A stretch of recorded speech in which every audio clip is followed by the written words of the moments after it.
오늘은 고난주간의 넷째 날인 목요일입니다. 목요일 밤 예수님은 마가의 다락방에서 제자들과 최후의 만찬을 나누신 후에 감람산으로 향하셨습니다.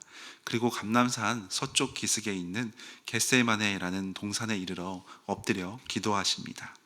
그리고 우리가 함께 읽은 오늘 본문처럼 가장 치열하고 고독하고 영적 전투의 기도의 현장을 말씀해 주고 있습니다. 예수님은 십자가라는 거대한 죽음의 이 그림자 앞에 엎드려 통곡하며 기도하십니다. 평소 바다가 치는 바다 위에서도 잠잘 정도로, 주무실 정도로 평안을 누리신 그 주님이셨는데, 오늘 본문을 보면 너무나 괴로워하는 모습을 보여줍니다. 33절과 34절에 보면 심히 놀라시며 슬퍼하사 내 마음이 심히 고민하여 죽게 되었으니 라고 하실 정도로 굉장히 괴로움과 고통에 휩싸인 예수님의, 어떻게 보면 이 땅에 오신 생애에서 볼 수 없을 정도로 가장 고민하시는 그런 모습을 보이셨습니다. 겟세마네 동산에서 간절히 기도하셨던 이 주님의 절규를 묵상하면서 우리가 십자가를 향해 걸어가신 주님의 그 사랑과 순종의 은혜를 함께 묵상하며 은혜를 나누기를 원합니다. 예수님께서 기도하시기 위해서 찾으신 장소인 이 겟세마네라는 장소는 히브리어와 아람어가 합성된 단어로 원래 기름 짜는 틀이라는 뜻이었습니다. 기름 짜는 틀, 올리브 짜는 틀이라는 뜻을 가지고 있습니다. 당시 이스라엘 사람들은 감람산에서 수확한 감람 열매인 올리브를 여기 겟세마네에 있는 큰 연자맷돌에 넣고 짓이겨서 귀한 기름을 짜냈습니다. 겉껍질이 터지고 속살이 완전히 으깨어지는 이 압착의 과정을 거쳐야만 비로소 향기로운 기름이 흘러나오게 되었습니다. 이러한 겟세마네 동산에서 예수님께서 최후의 기도를 올리신 것은 결코 우연이 아니었습니다. 예수님은 지금 이름 그대로 겟세마네, 기름 짜는 틀과 같은 고통의 틀 안에서 자신의 온 영혼과 이 육신을 던져 넣으신 상황 가운데 계십니다. 온 인류의 죄악이라는 거대한 맷돌이 주님의 영혼을 무섭게 짓누르고 있는 상황입니다. 이 누가복음 22장 44절에 보면 주님께서 얼마나 간절히 그리고 고통스럽게 영혼을 짜내시며 기도하셨는지 땀이 땅에 떨어지는 핏방울같이 되었더라라고 말씀하고 있습니다. 극도의 스트레스와 공포 상태에 빠지면 이 모세혈관이 파열되어서 실제로 피가 땀과 섞여 나오는 혈안증 현상이 발생하기도 합니다. 이처럼 우리를 살리시기 위해서 자신의 붉은 이 보혈과 이 생명을 가장 순전한 기름처럼 남김없이 모든 걸 짜내어 주신 그곳이 바로 겟세마네 동산이었습니다. 오늘 우리가 누리는 이 구원의 은혜가 결코 값싼 것이 아님을 우리는 오늘 또한 본문에서 묵상하게 됩니다. 예수님께서 자신의 영혼을 짓이겨서 그 모든 것을 짜내어신 그 피눈물 나는 사랑의 헌신과 희생을 통해 우리의 구원을 이루어 가셨습니다. 예수님은 엎드려 절규하면서 36절에 보면 이렇게 간절히 간구합니다. 이르시되 아빠 아버지여, 아버지께는 모든 것이 가능하오니 이 잔을 내게서 옮기시옵소서. 그러나 나의 원대로 마시옵고 아버지의 원대로 하옵소서 하시고, 아버지께서는 모든 것이 가능하오나 이 잔을 내게서 옮겨달라고, 주님 이 잔을 옮겨달라고 간절히 간구합니다. 그렇다면 예수님은 왜 이렇게 간절히 이 잔을 치워달라고 기도하고 계십니까?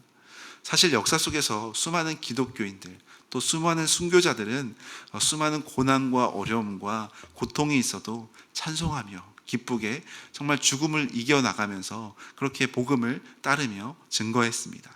그런데 정작 하나님의 아들이신 이 예수님은 십자가를 앞두고 끔찍한 고통 앞에서 주님 괴로움의 잔을 치워달라고, 내게서 옮겨달라고, 가능하면 피하고 싶은 이 솔직한 고백을 정말 여과 없이 올려드리고 있는 모습입니다.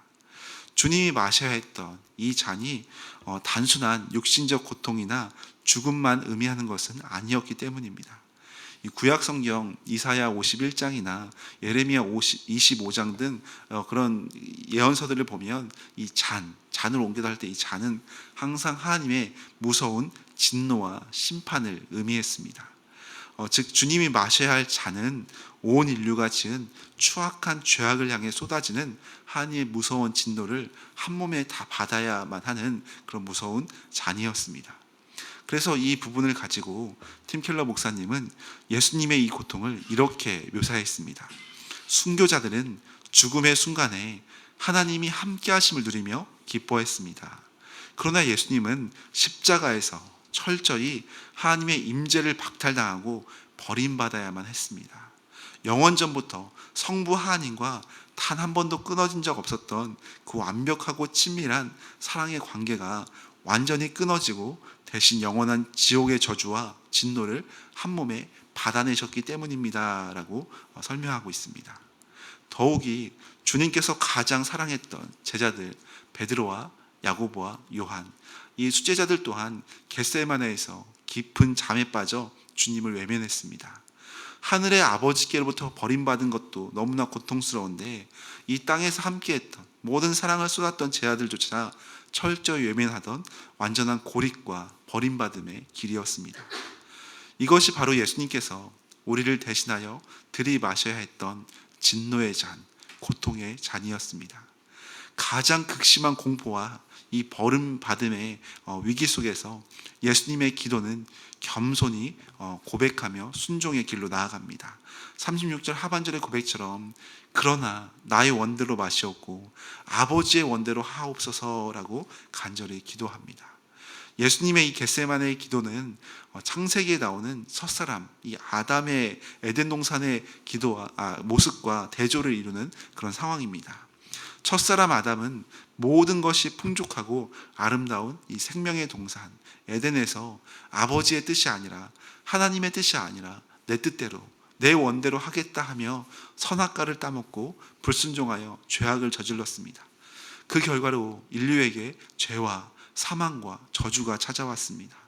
그러나 두 번째 아담으로 오신 예수님은 피가 맺히는 고통의 동산 이 겟세마네에서 온몸이 찢어지는 그 십자가를 눈앞에 두고도 내 원대로 마시옵고 아버지의 원대로 하옵소서라는 철저한 겸손의 고백으로 주님의 뜻에 끝까지 순종하셨습니다.